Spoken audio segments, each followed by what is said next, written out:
নীলফামারীবাসী আপনারা জানেন এবং অবগত রয়েছেন, এই যে জুলাই অভ্যুত্থান, সেই শাসনের অবসান ঘটেছে, সেই জুলাই অভ্যুত্থানের এবং আপনারা দেখছেন যে এখানকার ছাত্রদের অন্তর্ভুক্তিমূলক সরকার তৈরির জন্য যে কাজ করেছে এবং জেলায় আজকে এই জুলাই সনদ বাস্তবায়ন তথা জুলাই সমাবেশের এই আয়োজন করা হয়েছে। জিএসের কেন্দ্রীয় ভারপ্রাপ্ত প্রধান সমন্বয়কারী জননেতা রাজ্য সম্পাদক রংপুর বিভাগের দায়িত্বরত যারা সাদিক রেজা এবং শাসন আহ্বান করছি মোসাম্মদ বেগম আপা, তার সভাপতিত্বে আজকের এই আয়োজন আমরা করছি।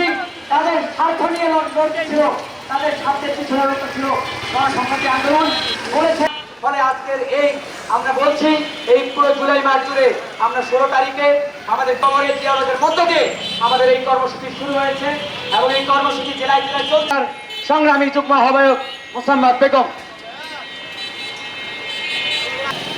এবং সেই সাথে আপনাদের জন্য উল্লেখ করতে চাই, এখানে আমাদের মধ্যে উপস্থিত হয়েছেন গণসংহতি আন্দোলন আমাদের সভাপতির অনুমতিক্রমে আমাদের এই অনুষ্ঠান আনুষ্ঠানিকভাবে শুরু করার জন্য সংগ্রামী যুগ্ম আহ্বায়ক মোসাম্মদ বেগম আপা তিনি তার শুভেচ্ছা জানানোর মধ্যে দিয়ে আপনি এখানে আমরা কিন্তু নীলফামারী জেলার জনগণের সেবা করি।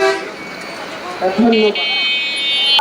আদায়ে সর্বোচ্চ পরিমাণে দায়বদ্ধ এবং আমরা মনে করি এই সংগঠন গণসংহতি আন্দোলন রাষ্ট্র এই বাংলা মানুষ যাতে কেউ অবরোধ না হয় এবং এই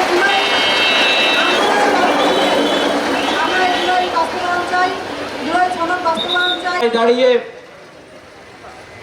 আমরা আজকে দাবি জানাচ্ছি এই যে জুলাই সনদের বাস্তবায়নের জন্য।